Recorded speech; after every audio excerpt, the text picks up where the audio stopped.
COVID-19 guna mendukung efektivitas pembelajaran tatap muka PTM terbatas. Peran Satgas COVID-19 di tiap satuan pendidikan dinilai penting untuk memperkuat pengawasan penerapan protokol kesehatan dan juga kesiapannya. Seperti apa di Nusa Tenggara Timur? Kami akan coba untuk menghubungi Kepala Dinas PDANKA Nusa Tenggara Timur, Bapak Linus Lusi, untuk mengetahui informasi selengkapnya.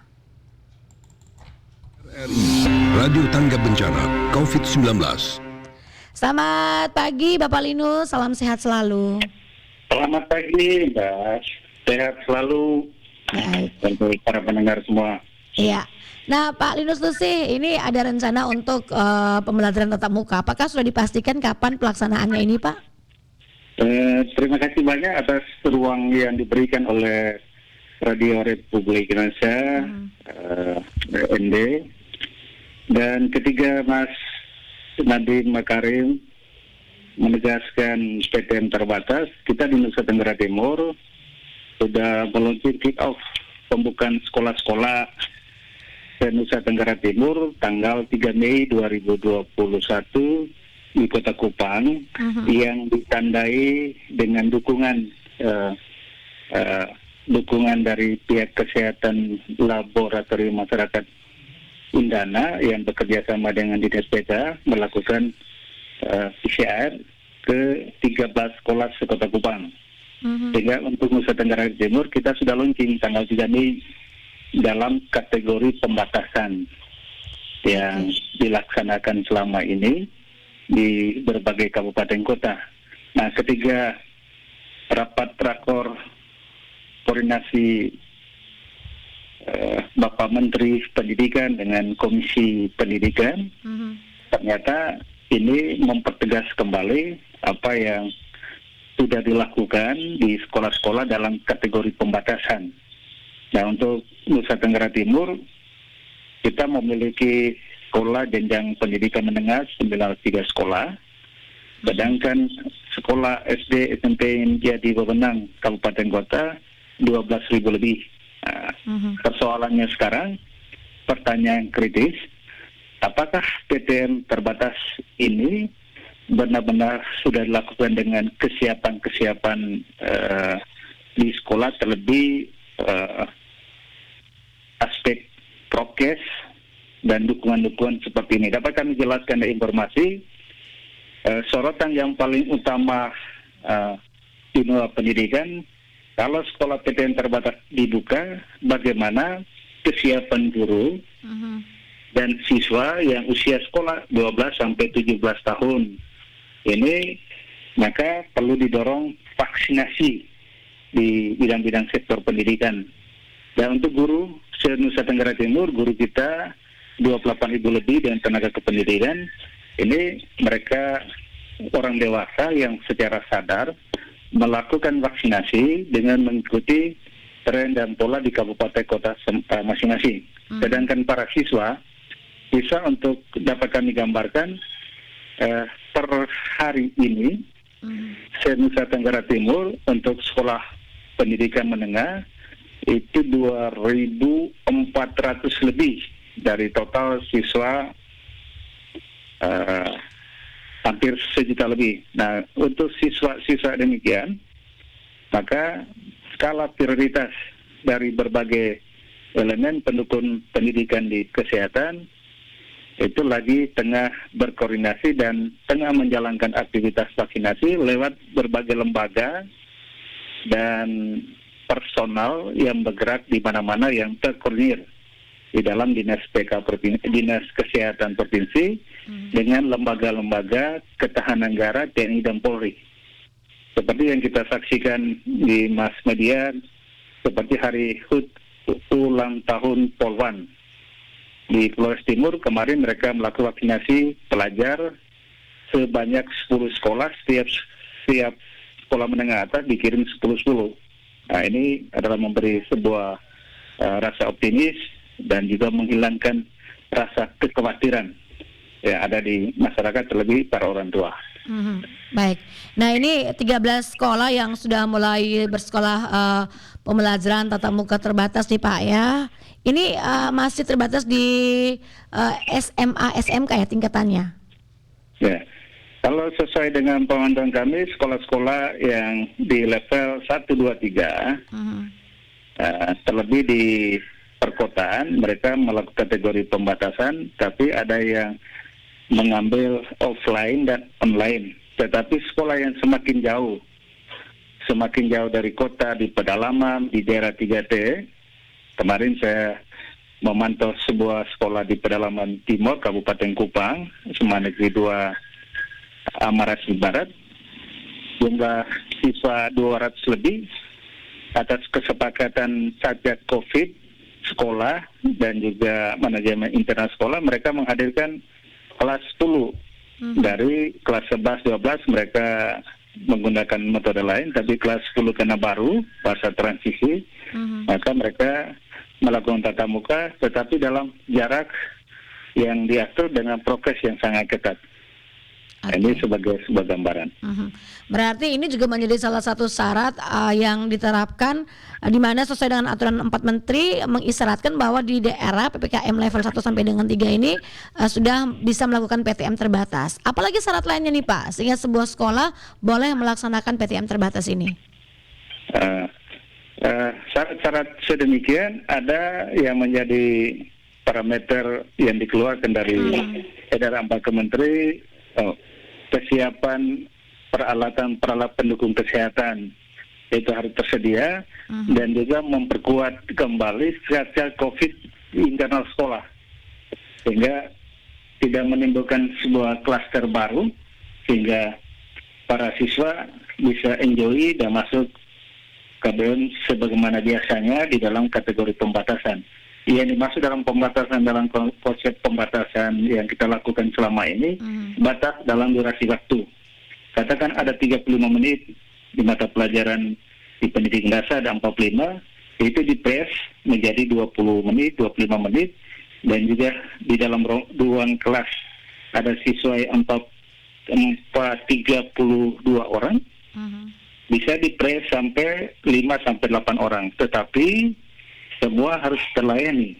Soal manajemen teknis akan diurus, diatur oleh satuan pendidikan masing-masing, sehingga tidak menimbulkan sebuah kepanikan tersendiri atau mencegah rasa khawatir yang berlebihan di antara mereka. Karena kita tidak tahu penyebaran dan para siswa di lingkungan setempat seperti apa, pola pergaulan mereka, kesehatan di rumah seperti apa, maka sekolah tidak mau mengambil risiko, tetapi dengan kategori pembatasan yang dimaksud, pembatasan waktu, pembatasan jumlah siswa, dan perampingan kembali materi atau bahan-bahan ajar yang disajikan guru kepada para siswa.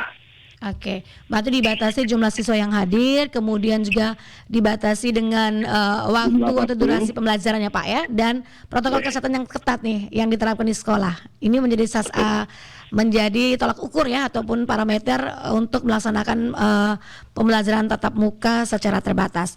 Nah, kemudian tentang vaksinasi nih Pak, tadi disampaikan bahwa baru 2.400 lebih siswa yang sudah divaksin. Nah, bagaimana dengan sisanya? Ini masih cukup banyak nih Pak. Apakah ada rentang waktu yang memang dikhususkan? Kemudian untuk tenaga pendidiknya seperti apa? Anak-anak ini apakah harus divaksinasi dulu baru boleh bersekolah, boleh mengikuti tatap muka, atau bagaimana ini Pak Linus?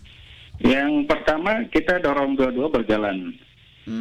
Percepatan vaksinasi ini adalah sebuah keharusan yang dilakukan oleh lembaga-lembaga terkait yang sudah sama-sama kita berbagi peran. Kita Dinas PDNK memprakondisi menyiapkan siswa, bisa dinas terkait, lembaga terkait, silakan kita berkoordinasi sehingga mengharuskan dan mewajibkan siswa untuk melakukan vaksinasi.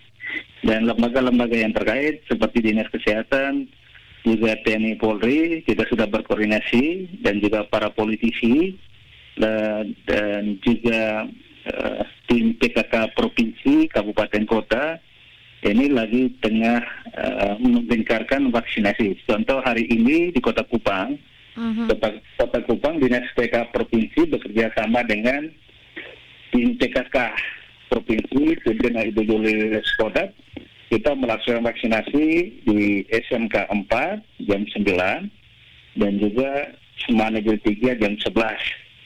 Nah, sebaliknya juga saya baca juga berbagai terobosan oleh Ketua DPRD, Ibu Emi Emi Nambeni Mhm. juga melakukan hal yang sama di berbagai tempat, dan juga Pak Melki Lagalena juga sama.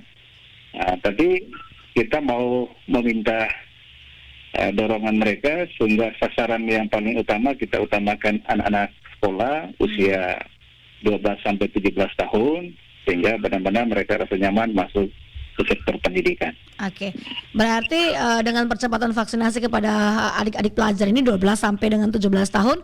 Nah, kalau yang belum divaksin mereka tetap bisa mengikuti PTM terbatas ini, Pak Linus?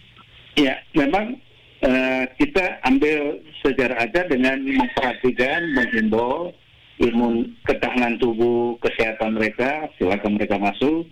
Tapi merasa tubuh kurang fit, lain sebagainya, maka para guru dianjurkan oleh satuan pendidikan untuk mendatangi mereka. Lalu yang kedua, ketika mendatangi mereka atau di daerah-daerah tertentu, ada titik kumpul. Ada titik kumpul pembelajaran yang mana siswa-siswa tersebut tidak memiliki Android atau jaringan internet. Dikumpulkan satu tempat, di tempat-tempat tertentu, guru mendatangi mereka. Tapi dalam proses kesehatan yang sangat ketat. Tapi pada prinsipnya semua stakeholder yang terkait tuntaskan dulu vaksinasi buat para guru dan para siswa sehingga KPM-nya bisa berjalan seoptimal seperti sebelum adanya pandemi COVID. Itu yang harus kita dorong untuk mengejar ketertinggalan di aspek-aspek pendidikan. Nah, ini kalau sekolah ini sampai tidak melakukan aktivitas pembelajaran, itu sangat membahayakan masa depan generasi. Ini yang kita prihatinkan bersama. Oke, jadi memang sambil menunggu untuk jatah vaksinasi bagi para siswa lain yang belum mendapatkan vaksin, ini masih bisa dengan beberapa alternatif tadi nih Pak Linus ya, dengan titik kumpul dan beberapa cara secara luring nih Pak. Benar sekali, tepat sekali pilihan. Jadi berbagai kreasi di lapangan harus kita lakukan. Jadi katakan satu kabupaten itu misalnya daerah merah, katakan level 4, tapi di kecamatan itu kan level hijau. Di situ ada persekolahan. Maka ini yang harus kita dorong utamakan. Jadi tidak boleh pukul rata. Nah, kabupaten itu seperti di ND sekarang apa di level dulu 4 apa sekarang 3. Ya, sudah turun ke level 3. Sekolah-sekolah di kecamatan tidak masuk pada kategorisasi merah, kita harus berani mendorong sekolah-sekolah melakukan tatap muka dalam kategori pembatasan dengan prokes yang ketat. Nah, ini baru ada kefairan di dalam. Nah, apa yang dilakukan oleh pemerintah pusat maupun kabupaten kota karena tidak mau mengambil risiko terhadap para peserta dan juga penduduk sehingga tidak ada klaster baru di sektor pendidikan maupun klaster baru di lingkungan setempat. Ini awasan yang sangat tinggi. Baik. Nah, pemerintah juga mendorong nih untuk sekolah membentuk satuan tugas di satuan pendidikannya. Ini apa fungsinya, Pak? Kemudian dari mana nih siapa saja yang menjadi satuan tugas? Apakah dari pihak sekolah atau juga melibatkan pihak luar dari Dinkes kah atau dari pihak-pihak terkait lainnya atau seperti apa nih Pak Linus gambarannya? Pada prinsipnya Satgas Covid sekolah pada prinsipnya optimalisasi potensi yang ada di sekolah. Satuan pendidikan masing-masing dengan peran dan usia memastikan kesiapan sanitasi kesehatan sehingga para siswa bisa masuk dalam prokes yang ketat. Tetapi sekolah juga tidak boleh berdiam diri, menggandeng stakeholder di puskesmas terdekat sehingga mereka bisa memberi sebuah landasan medis di dalam penanganan seperti ini. Dan ini adalah sebuah persyarat yang dianjurkan tidak hanya oleh kementerian, tapi Satgas Covid provinsi, kabupaten, kota sudah menginformasikan hal seperti ini. Dengan dipedomani di lapangan. Baik, dan kita berharap ini juga menjadi satu langkah yang preventif dan juga efektif nih Pak Linus ya, untuk jangan sampai menimbulkan klaster sekolah nih. Oke. Oh. Nah, apa ini sudah disosialisasikan kepada sekolah-sekolah bahwa harus ada Satgas COVID yang dibentuk di satuan pendidikan? Ketika Satgas COVID ini meledak di 2 tahun terakhir dalam perjalanan, berdasarkan deteksi dini dari Satgas COVID pusat dan referensi dari berbagai pakar dan sudah dituangkan di dalam berbagai edaran, maka ini adalah sebuah keharusan. Dan sekarang sudah berlangsung, Satgas COVID sudah melakukan tugasnya dalam kategori-kategori percepatan dan penjagaan yang ketat, sehingga siswa pada umumnya, terlebih di kota-kota besar, ibu kota kabupaten, sedangkan di kecamatan yang jauh dari desa, ini juga tetap dilakukan, karena itu adalah sebuah persyarat mutlak. Satu, vaksinasi guru dan siswa. Yang kedua, Satgas COVID internal sekolah harus diberdayakan dan dioptimalkan semaksimal mungkin. Baik, terima kasih Pak Linus untuk informasinya pagi hari ini. Kita berharap saja bahwa PTM terbatas ini berjalan dengan baik dan sukses, dan tentunya ini akan memberikan kemudahan juga nih bagi para siswanya sendiri, para orang tua, dan semua pihak terkait dengan proses belajar secara tatap muka yang sudah dilangsungkan ya dari 3 Mei kemarin hingga nanti di beberapa waktu yang akan datang. Salam sehat Pak Linus. Selamat pagi. Salam sehat, terima kasih. Sampai jumpa di edisi lanjutan. Pro 1, kanal inspirasi.